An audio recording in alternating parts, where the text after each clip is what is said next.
Hi, it's Dwyer. It's June 21st, 2023. GamblersAdvisory.com, a free site. BettingAngle.us, a free site. Remember, the opinion you should follow should be your own.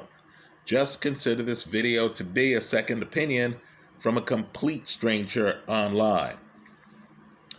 Let's update our position in the Arthur Beterbiev versus Callum Smith fight, recognizing that Beterbiev is fighting this fight in his backyard, right? This is a little bit different than Beterbiev traveling to the UK to fight Anthony Yarde. Right now, Beterbiev is fighting at home. Again, this is different than Beterbiev going to the New York City area to fight Joe Smith. This is actually a homecoming for Beterbiev. But even now,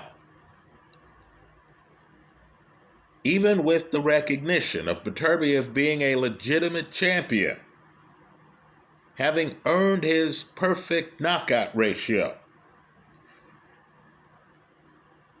I'm going to take chances here. I just don't think Callum Smith should be going off as a plus 270 underdog today. That's ridiculous to me. Right? The baseline bet I like continues to be Callum Smith plus 270. But let's hedge it. We now have the over-under. It's 8.5 rounds. Now, it might be 8.5 rounds because Anthony Yarde, if you recall, came out bouncing behind a jab in front of his home crowd when he fought Beterbiev. It took Beterbiev a little bit to get through the jab. Let's just say I don't expect Callum Smith to come out bouncing around behind a jab. I'm expecting Callum Smith, who's a slugger, to want to close the gap against Beterbiev as much as Beterbiev wants to close the gap on Callum Smith. Now, this is not to suggest that Callum Smith doesn't have a back foot. He does. We saw that against Canelo, didn't we? But I think Callum Smith, who's the taller man, understands that he wants a stoppage. He needs a stoppage in Canada.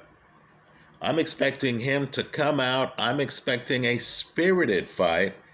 Really, I'm expecting a fight on par with Callum Smith against Rocky Fielding, where Smith, against a guy with a perfect knockout record, goes hunting. So my hedge is the under 8.5 rounds. You're getting that at a minus 115. Right now, understand, because you're getting a plus 270 on Smith simply to win, you can play with the numbers and make it work. So you profit if either happens, right? But I need for folks to understand the risk involved. If this fight makes it past the midway point of the 9th round, right? And an 8.5 under is 8 full rounds plus half of the next round.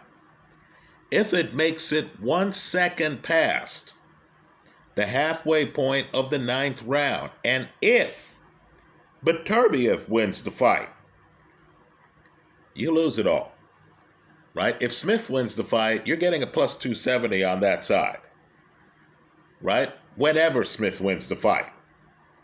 But understand what the hedge means. If Smith gets the stoppage before the halfway point of the 9th round, you're in the penthouse, having won on both sides of the play. If Beterbiev gets the stoppage before the midway point of the 9th round, you're hedged. You might even make a profit if you structure it the right way, right? Bet more on the under than on the plus 270. But if Smith requires more than the first 9.5 rounds to, if Beterbiev requires more than the first 9.5 rounds, 8.5 rounds, midway point of the 9th round, to get the stoppage. If Beterbiev gets the stoppage after the midway point of the 9th round, you lose it all. Let's talk about another fight. This is a bonus for this video. Now, you might recall Julian Williams beating Jarrett Hurd and winning the belt at 154 pounds. Right? You might recall the skill set. Dazzling counterpuncher, excellent angles guy, looks like he was born in the gym. A lot of talent. He then lost his belt to Jason Rosario, a very big front foot heavy puncher who ran red lights, didn't pay attention to Julian Williams' feints, roughed him up, got the stoppage.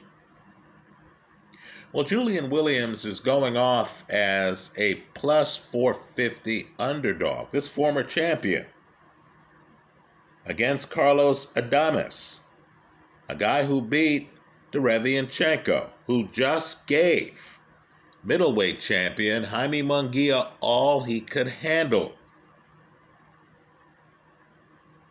Right, folks? Know when to say when. While I'm interested in this Julian Williams-Carlos Adames fight, where Williams is a plus 450 underdog,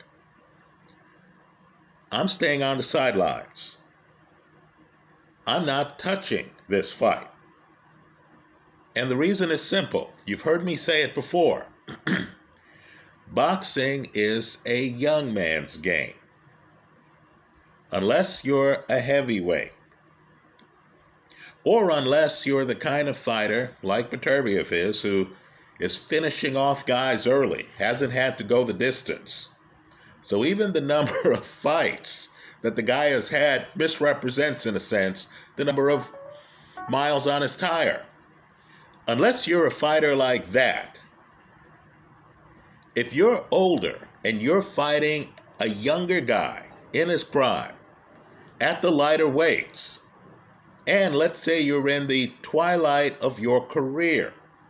In other words, Julian Williams used to be a knockout puncher. He's had 2 losses in his last 3 fights. Right? Think about that. His last fight went the distance. Went 8 rounds. Right? This was against a guy who was 37. Right? I need for people to read the fine print on people's careers. Right? Williams is 33. In my opinion, he's an old 33. When you see a guy like him who's defensively blessed and who has great reflexes, in other words, he's rolling with punches before the punch even comes into frame. Right? Just understand that age will dim those reflexes. 33 is old for 154 pounds. Let's read the fine print even more. This fight's not at 154 pounds. This fight is at 160. Against a tough 29-year-old opponent. So the line is tempting. This is what casinos do. Right? You're walking around thinking, hey, I'll take risks. Just give me the right line. Then the casino says, hey, is this good enough for you? Plus 450. And you're thinking, man, that does sound good. Then you realize that the guy who you saw who had a lot of skills just a few years ago is now 33 years old. That the fight's not in the weight class where you saw him. It's at 160. Against a guy who only has 1 loss. Patrick Teixeira beat Adames a few years ago. And who, of course, today earned a decision against Derevyanchenko, who is a competitive competitor still at 160 pounds, the weight class where this fight is being held. Right? Even if you're a guy who has been to Casino's Huckleberry in the past, understand the plus 450 here on Julian Williams has too many strings attached to it. So Julian Williams against Carlos Adames, as tempting as it is, I'm staying on the sidelines. Right? Yes, Williams is talented, but this is a young man's game, and he's fighting a guy 4 years younger than him. Right? Understand, too, Williams lost to Vladimir Hernandez. Right? This is a couple fights ago. Hernandez is a southpaw, right? Which is tough, right? Understand Adames is orthodox, so he wouldn't have the southpaw problem. But I need for people to understand that Hernandez only has 6 KOs. And he beat Julian Williams. Right? That's a fight after Julian Williams got KO'd by Jason Rosario. Right? Just understand, even good fighters can become a bit washed as they age. Right? Julian Williams' recent performance doesn't match his earlier performances. Right? His last fight, for example, was an 8-rounder. And now he's in against a legitimate contender. I'll be watching this fight from the sidelines. Right? This is one of those situations where I'm not going to be the Casino's Huckleberry. Right? The Casino's walking around saying, hey, here's a plus 450 on a guy who was a champion within the last 5 years. You need to understand, boxing is a tough sport. Right? Even skilled guys can lose some reflexes, can lose some power. Right? When 37-year-old guys somehow are going the distance against Julian Williams. By the way, the 37-year-old guy had 11 losses going into the fight. When you see journeymen going the distance against guys who used to be sharp, right after the guy lost his title by stoppage, you need to be cautious. You need to be careful. I'm being careful here. I'm not betting on the Julian Williams versus Carlos Adames fight. That's how I see it. Let me hear from you. If you are betting on the fight and you have a specific take, tell us about it in the comment section of this video. Right? One of the things that gives me pause is the fact that Derevyanchenko lost to Adames by majority decision. In other words, Derevyanchenko still had his moments against Adames. I know the flip side of being hesitant to take the plus 450 on Williams is, well, why not bet on Adames? Here's the problem. There's a VIG involved. The casino's giving you less than a minus 600. It's not worth the risk. At least not from this seat. Let me hear about the view from your seat in the comment section of this YouTube video. Thanks for stopping by.